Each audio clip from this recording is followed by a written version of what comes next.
بسم اللہ الرحمن الرحیم والفصاحة في المتكلم ملكة يقتدر بها على التعبير عن المقصود بلفظ فصیح۔ یہ فصاحت فی المتکلم کی تعریف ہے۔ فصاحت فی الکلمہ اور فصاحت فی الکلام کا بیان اپنی تمام تفصیلات کے ساتھ گزر گیا ہے۔ یہاں سے فصاحت فی المتکلم کی تعریف کر رہے ہیں۔ فصاحت فی المتکلم کی تعریف ہے، اس کے بعد اس سے کوئی بحث نہیں۔ کلام جب فصیح ہو جاتا ہے تو صاحب کلام خود فصیح بن جاتا ہے۔ متکلم کلام کرنے والے کو کہتے ہیں۔ تو اصل جو بحث ہے کتاب میں وہ فصاحت کلمہ اور فصاحت کلام کی ہے۔ فصاحت کلمہ اور فصاحت کلام۔ کلام کلمے کے فصیح ہونے سے کلام فصیح ہوتا ہے، اور کلام جب فصیح ہوتا ہے تو متکلم یعنی کلام کرنے والا فصیح کہلاتا ہے۔ تو فصاحت فی المتکلم کس کو کہتے ہیں؟ متکلم کے ایسے ملکے کو جس کے ذریعے وہ فصیح کلام لانے پر یا فصیح لفظوں میں گفتگو کرنے پر قادر ہو جائے۔ متکلم کا وہ ملکہ۔ ملکہ کیا چیز ہے؟ اس کی تعریف شارح نے کر دی ہے۔ متکلم کا وہ ملکہ قابلیت کہہ سکتے ہیں، صلاحیت کہہ سکتے ہیں۔ قابلیت اور صلاحیت جو بڑی محنت سے بنتی ہے، ایک دو دن میں نہیں بن جاتی، بڑی محنت سے اور مشق سے جو قابلیت انسان میں پیدا ہوتی ہے اس کو ملکہ کہتے ہیں۔ تو فصاحت فی المتکلم اسی قابلیت کا نام ہے، اسی ملکے کا نام ہے جس کے ذریعے سے متکلم یا انسان فصیح لفظوں میں گفتگو کرنے پر قادر ہو جائے۔ والفصاحة فی المتکلم ملکۃ۔ ملکہ کیا ہے؟ ملکے کی تعریف کی ہے شارح نے، وہی کیفیت راسخۃ فی النفس۔ یہ نفس کی کیفیت راسخہ ہے۔ ملکہ نفس کی کیفیت راسخہ کو کہتے ہیں۔ نفس کی یعنی جسم کی کیفیت راسخہ کو نہیں کہتے۔ انسان جسم اور نفس کا مجموعہ ہے۔ اگر نفس نہ ہو تو جسم بے سود بے معنی ہے، اور اگر جسم نہ ہو تو نفس بھی اس دنیا میں جس میں ہم جی رہے ہیں نہیں رہ سکتا، یا اگر رہے تو اس کا احساس ہم کو یا دوسروں کو نہیں ہو سکتا۔ تو اس دنیا میں رہنے کے لیے کم از کم نفس جسم کا محتاج ہوتا ہے اور جسم نفس کا محتاج ہوتا ہے۔ تو ملکہ جس کیفیت کو کہتے ہیں وہ کیفیت جسم کی نہیں ہوتی، نفس کی ہوتی ہے۔ ملکہ جس کیفیت کو کہتے ہیں وہ کیفیت جسم کی نہیں ہوتی، نفس کی ہوتی ہے۔ جسم کی کیفیتیں تو جیسے مثلا کالا ہونا ہے، گورا ہونا ہے، لال ہونا ہے، دبلا ہونا ہے، موٹا ہونا ہے، وغیرہ وغیرہ۔ یہ ایسی کیفیت نہیں ہے۔ ملکہ ایسی کیفیت کو نہیں کہتے ہیں۔ کالا ہو جانے یا گورا ہو جانے یا دبلا ہو جانے یا موٹا ہو جانے کو ملکہ نہیں کہیں گے۔ ملکہ کسے کہیں گے؟ نفس کی کیفیت راسخہ کو۔ کسے؟ نفس کی کیفیت راسخہ۔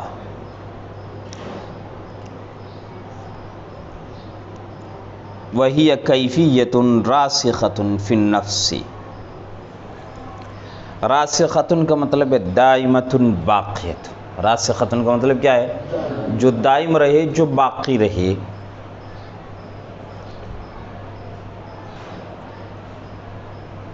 ہلکی مشق سے چند دنوں کے لیے جو کوئی صلاحیت پیدا ہو جاتی ہے اس کو ملکہ نہیں کہیں گے، اس کو ملکہ نہیں کہیں گے۔ چند دنوں کے لیے کوئی صلاحیت، کوئی قابلیت پیدا ہو گئی اور پھر وہ زائل ہو گئی، ختم ہو گئی، تو وہ ملکہ نہیں کہلائے گی۔ ملکہ وہ ہے جو کیفیت راسخ ہو، یعنی باقی اور دائم ہو۔ کیفیت خود کس کو کہتے ہیں؟ والکیفیت، کیفیت کس کو کہتے ہیں؟ کیفیت سمجھنے کے لیے پہلے یہ سمجھیے کہ جتنی چیزیں دنیا میں موجود ہیں وہ دو طرح کی ہیں، یا تو جوہر ہیں یا عرض ہیں۔ کیا ہے؟ یا تو جوہر ہیں یا عرض ہیں۔ جوہر کس کو کہتے ہیں اور عرض کس کو کہتے ہیں؟ جوہر اس کو کہتے ہیں جو اپنے وجود میں کسی اور وجود کا محتاج نہ ہو۔ جوہر کس کو کہتے ہیں؟ اپنے وجود میں کسی اور وجود کا، کسی اور چیز کا محتاج نہ ہو۔ جیسے یہ گلاس ہے،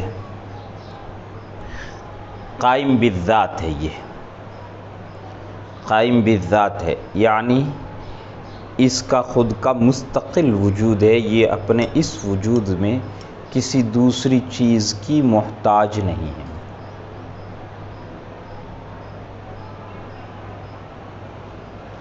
اور عرض وہ ہے جو اپنے وجود میں کسی اور، یعنی کسی جوہر کا محتاج ہو۔ یعنی عرض کا مستقل کوئی وجود نہیں ہوتا، جوہر کا مستقل وجود ہوتا ہے۔ عرض اپنے وجود میں جوہر کا تابع ہوتا ہے۔ مثال کے طور پر یہی گلاس ہے، تو ہم کہیں گے یہ گہرا ہے۔ کیا ہے؟ یہ گہرا، یہ گہرائی ہے نا، یہاں سے شروع ہو کے دیکھیے انگلی اس کی آخری حد تک نہیں پہنچ رہی ہے نا، یہ گہرا ہے۔ تو یہ گہرا ہونا کیا ہوا؟ عرض ہوا۔ اس کو آپ الگ نہیں کر سکتے، گلاس سے الگ کر کے آپ دیکھ سکتے ہیں اس کو کہیں، گلاس سے الگ یہ کوئی اپنا وجود رکھتا ہے؟ گہرائی کو آپ اس سے جدا کر کے دکھا دیں کہ یہ دیکھیے یہ گلاس کی گہرائی ہے، کر سکتے؟ دکھا سکتے ہیں؟ دیکھ سکتے ہیں؟ دکھا سکتے ہیں؟ نہیں۔ تو یہ اس کا گہرا ہونا، یہ کیا ہوا؟ عرض ہوا۔ اس کا لمبا ہونا یا اس کا چوڑا ہونا، یہ کیا ہوا؟ عرض ہوا۔ پھر اس کا ٹھنڈا ہونا یا اس کا گرم ہونا، اس کو دیکھیے، پکڑیے تو ٹھنڈک کا احساس ہوتا ہے، یہ اس کا ٹھنڈا ہونا۔ ٹھنڈا ہونا، یہ خود ٹھنڈا ہونا، کہیں دیکھا آپ نے؟ اس کو الگ کر سکتے آپ ٹھنڈا ہونے کو؟ الگ سے اس کا کوئی وجود نہیں ہے۔ اس کے ساتھ یہ گلاس ایک جوہر ہے، اس کے ساتھ یہ عوارض سب کے سب موجود ہیں، پائے جاتے ہیں۔ ٹھیک ہے نا؟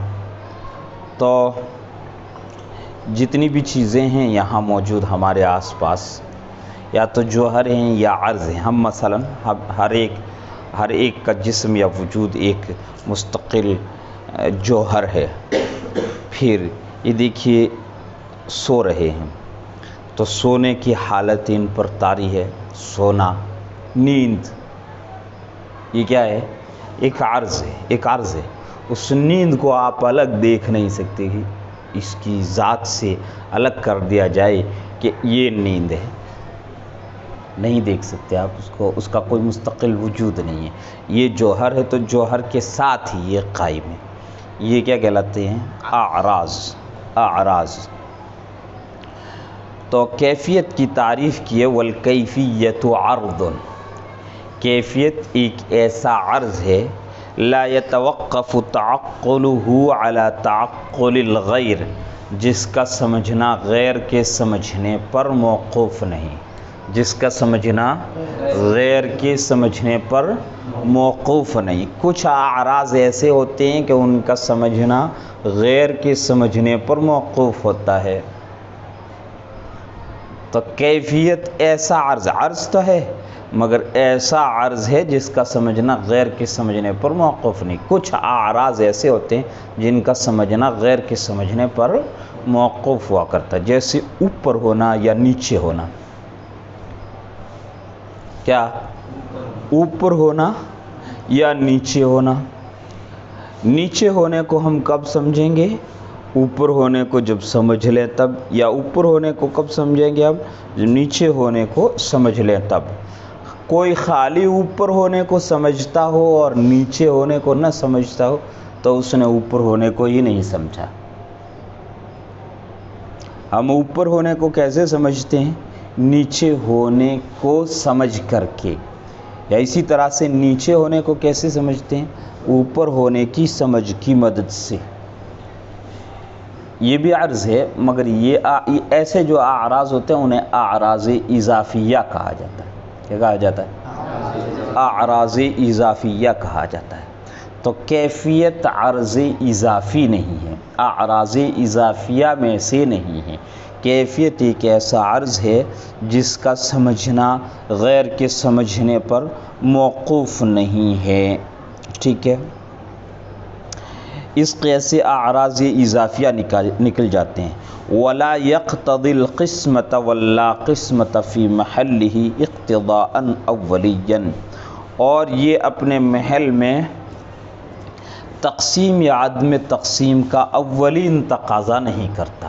تقسیم یا عدم تقسیم کا اولین تقاضا نہیں کرتا. کیفیت ایک عرض ہے جس کا سمجھنا غیر کے سمجھنے پر موقوف نہیں ہے، اور یہ اپنے محل میں تقسیم یا عدم تقسیم کا اولین تقاضا نہیں کرتا ہے. کچھ اعراض ہوتے ہیں جو تقسیم کا تقاضا کرتے ہیں. کس کا تقاضا کرتے ہیں؟ تقسیم کا تقاضا کرتے ہیں. جیسے مثال کے طور پر آپ لوگ 10 ہیں نا، ہے نا؟ تو 10 ہونا یا 11 ہونا یا 12 ہونا، یہ بھی ایک عرض ہے. 10 کو دیکھا آپ نے کہیں چلتے پھرتے گھومتے ہے، آپ سے الگ کر کے، آپ کے مجموعے سے الگ کر کے اس کو کہیں رکھا جائے الماری میں کہ یہ 10 ہے، جبکہ یہ آپ کے ساتھ قائم ہے کہ آپ لوگ 10 ہیں، ہے نا؟ تو یہ ایسا ہے جو تقسیم کو قبول کرتا ہے. 1 2 3 یعنی اس کے 10 حصے ہو سکتے ہیں، اس کے 10 حصے ہو سکتے ہیں. تو کچھ اعراض ہیں جو تقسیم کو قبول کرتے ہیں، کچھ اعراض ہیں جو تقسیم کو قبول نہیں کرتے. تو وحدت، مثال کے طور پر وحدت، ایک ہونا، کسی کا ایک ہونا، یہ کیا ہے؟ ایک عرض ہے. یہ بھی ایک عرض ہے، ایک عرض ہے مگر یہ تقسیم عدم تقسیم کا تقاضا کرتا ہے. یہ تقسیم کا نہیں، کس کا تقاضا کرتا ہے؟ تو 10 یہ تو تقسیم کا تقاضا کر رہا ہے، اور ایک ہونا وحدت یہ عدم تقسیم کا تقاضا کرتا ہے. تو کیفیت ایک ایسا عرض ہے جو نہ تقسیم کا تقاضا کرتا ہے اور نہ ہی عدم تقسیم کا تقاضا کرتا ہے، یعنی ویسے اعراض میں سے بھی نہیں. تو ان اعراض میں سے بھی نہیں ہے جن کا سمجھنا غیر کے سمجھنے پر موقوف ہوتا ہے. ان اعراض میں سے بھی نہیں ہے جو تقسیم یا عدم تقسیم کا تقاضا کرتے ہیں. فی محلہ اقتضاء اولیاً، اولین تقاضا نہیں کرتا، اولین تقاضا نہیں کرتا. آگے شارح بتا رہے ہیں یہ جو تعریف ہوئی ہے کیفیت کی، اس میں کون سی قید سے کس کو نکالنا مقصود ہے، کون سی قید سے کس عرض کو نکالنا مقصود ہے. اعراض در حقیقت کل 9 ہوتے ہیں. کتنے 9 اعراض ہوتے ہیں؟ کل 9 اعراض، یعنی 9 طرح کے اعراض ہوتے ہیں. فخرج بالقید الاول الاعراض النسبیۃ، تو پہلی قید سے اعراض نسبیہ یا اضافیہ نکل جاتے ہیں. نسبیہ کہو یا اضافیہ کہو. مثل الاضافۃ والفعل والانفعال ونحو ذلک، جیسے کہ اضافت اور فعل اور انفعال، جیسے کہ اضافت اور فعل اور انفعال. اضافت وہی اوپر ہونا نیچے ہونا. اضافت کا مطلب ہے کہ ایک کا سمجھنا دوسرے کے اعتبار سے ہو، دوسرے کو سمجھنے سے. ایک بیٹا کب ہوتا ہے؟ بیٹے ہونے کا مفہوم ہی کب سمجھ میں آتا ہے؟ جب باپ ہونے کا مفہوم سمجھ میں آئے. یا باپ ہونے کا مفہوم کب سمجھ میں آتا ہے؟ جب بیٹا ہونے کا مفہوم سمجھ میں آئے. کوئی باپ بغیر بیٹے کے باپ بن جاتا ہے؟ نہیں بن سکتا. اور کوئی بیٹا بغیر باپ کے بیٹا ہو سکتا ہے؟ نہیں ہو سکتا. باپ ہونا یا بیٹا ہونا یہ اعراض ہے. مثلا اعراض اضافہ. والفعل والانفعال، فعل اور انفعال. فعل کا مطلب ہوتا ہے کسی پر اثر ڈالنا، اور انفعال کا مطلب ہوتا ہے اثر قبول کر لینا. ہم آپ کو غصہ دلائیں، جس طریقے سے بھی دلائیں وہ ہمارا فعل ہوگا، اور آپ اس کے نتیجے میں غصہ ہو جائیں تو وہ آپ کا انفعال ہوگا. تو فعل بھی بغیر فاعل کے فعل کا وجود نہیں ہوتا، اور اثر قبول کرنے والے جس کو مفعول بھی کہتے ہیں، منفعل بھی کہو، اس کے بغیر انفعال کا وجود بھی نہیں ہوا کرتا. تو فعل ہے، انفعال ہے، اضافت ہے، یہ اعراض نسبیہ میں سے آتے ہیں. تو یہ نکل جاتے ہیں کس قید سے؟ لا يتوقف تعقلہ علی تعقل الغیر کی قید سے. پہلی قید یہ تھی نا، عرض لا يتوقف تعقلہ علی تعقل الغیر. یہ جو پہلی قید ہے، اس قید سے اعراض نسبیہ یعنی اضافت، فعل، انفعال جیسے نکل جاتے ہیں.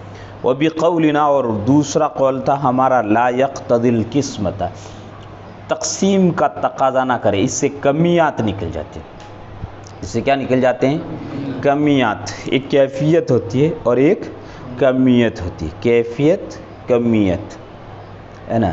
تو کمیات بھی اس سے نکل جاتے ہیں، کیونکہ کمیات سب کے سب تقسیم کا تقاضا کرتے ہیں. 10 ہیں مثلا، تو وہ 10 ایک عدد ہے جس کا نام ہے 10. یہ تقسیم قبول کرتا ہے، یعنی 1 2 3 4 5 6 7 8 9 10 الگ الگ 10 حصہ میں یہ تقسیم ہو جاتا ہے.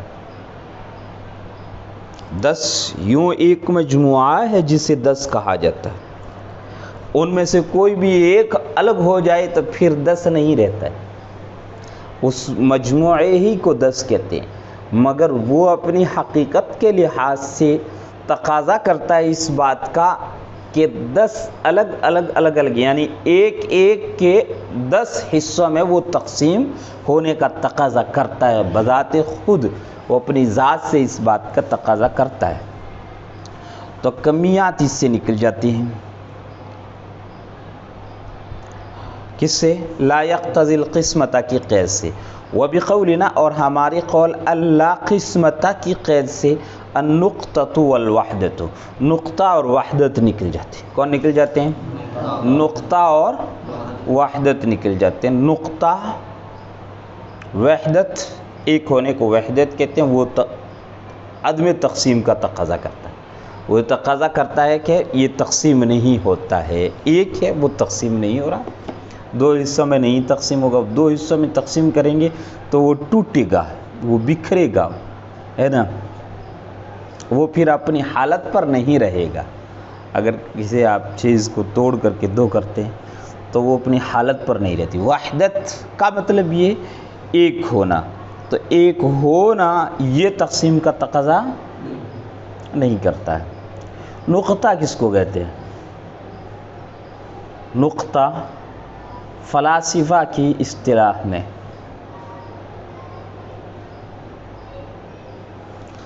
یعنی فلاسفہ کی یہ اصطلاح، یہ جو نقطے لگے ہوئے نا کتاب میں، فصاحت میں فا پر نقطہ لگا ہوا ہے، یہ نقطہ مراد نہیں ہے. یہ نقطہ مراد نہیں ہے. پھر کون سا نقطہ مراد ہے؟ فلاسفہ والا نقطہ. فلاسفہ والا کون سا نقطہ؟ فلاسفہ کیا کہیں آپ کو، کیسے بتائیں؟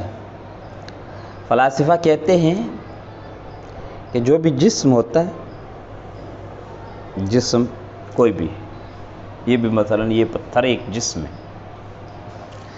تو جسم کی تعریف کرتے ہیں فلاسفہ القابل للابعاد الثلاثہ، کیا کرتے ہیں؟ جو ابعاد ثلاثہ کو قبول کرتا ہے، ابعاد ثلاثہ کو قبول کرتا ہے، یعنی وہ تھوڑا لمبا بھی ہوتا ہے، تھوڑا چوڑا بھی ہوتا ہے، تھوڑا گہرا بھی ہوتا ہے۔ یہی پتھر دیکھیے تو یہ لمبا بھی ہو گیا اور یہ چوڑا بھی ہو گیا اور اس کی گہرائی بھی ہے جتنی بھی ہو، تو تینوں جہتوں میں یہ پھیلا ہوا ہے، تینوں جہتوں میں یہ پھیلا ہوا ہے۔ اس کو کیا کہتے ہیں؟ جسم کہتے ہیں، جسم کہتے ہیں۔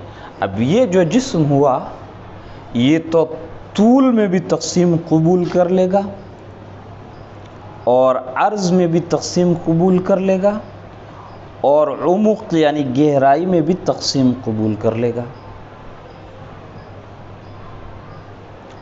اب ایک ہے اس کی سطح، بالکل یہ اوپر کا حصہ سطح کہلاتا ہے،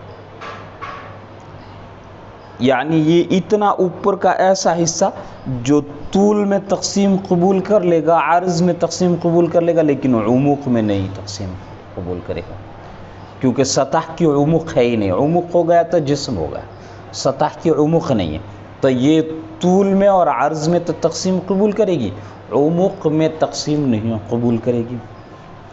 اب اس سطح کا ایک کنارہ لیجئے بالکل آخری، تو یہ ایک جہت میں تقسیم قبول کرے گا، یا تو طول میں، عرض میں نہیں تقسیم قبول کرے گا، صرف طول میں تقسیم قبول کرے گا، یعنی اس کی عرض ہے ہی نہیں، سطح کا بالکل آخری ایک کنارہ ایک دم باریک، جو عرض میں بالکل ہی تقسیم قبول نہیں کرتا، صرف طول میں تقسیم کو قبول کر سکتا ہے، وہ کیا کہلاتا ہے؟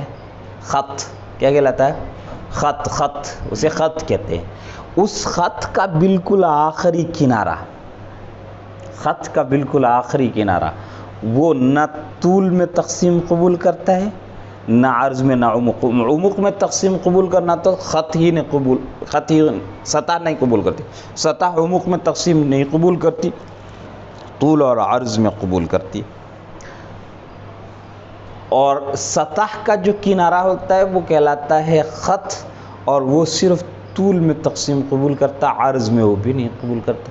اس خط کا جو آخری کنارہ ہوتا ہے وہ ہوتا ہے نقطہ، وہ نہ طول میں تقسیم قبول کرتا ہے، نہ عرض میں تقسیم قبول کرتا ہے، نہ عمق میں تقسیم قبول کرتا ہے۔ تو جسم تو کوئی بھی ہو تینوں ابعاد میں تقسیم قبول کرتا ہے۔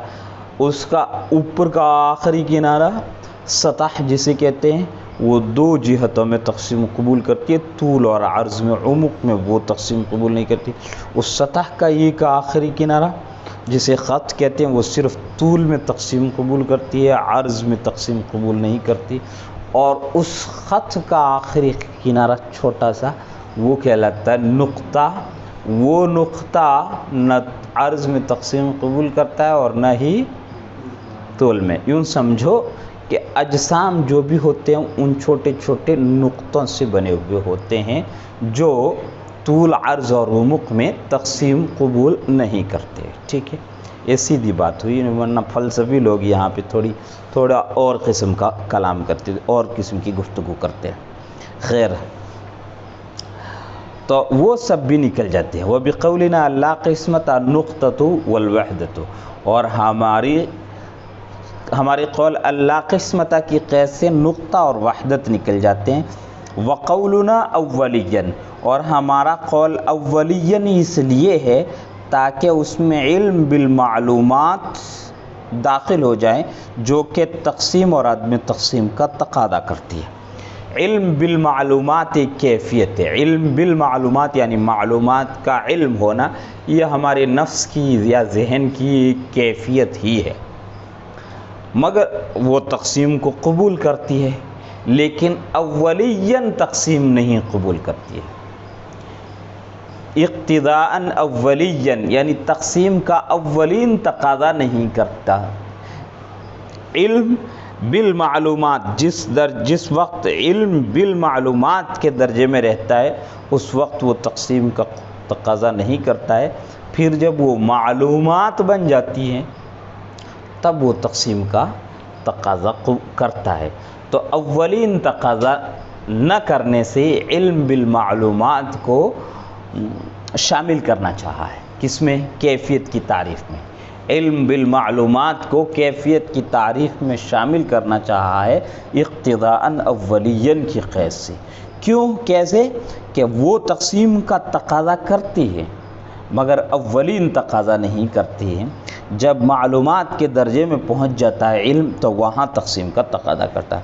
فقولہ ملکۃ، تو مصنف کا قول ملکۃ، یہ بتانا، اشعار کا معنی ہے بتانا ہے، یہ آگاہ کرنا ہے، یہ بتلانا ہے کہ لو عبر عن المقصود بلفظ فصیحا لا یسمى فصیحا فی الاصطلاح، اگر مقصود کو لفظ فصیح کے ساتھ تعبیر کر دیا جائے تو اسے فصیح اصطلاح میں نہیں کہا جائے گا، ما لم یکن ذلک راسخا فیہ، جب تک یہ نفس میں راسخ نہ ہو جائے، جب تک یہ نفس میں راسخ نہ ہو جائے تب تک اسے کیا نہیں کہا جائے گا؟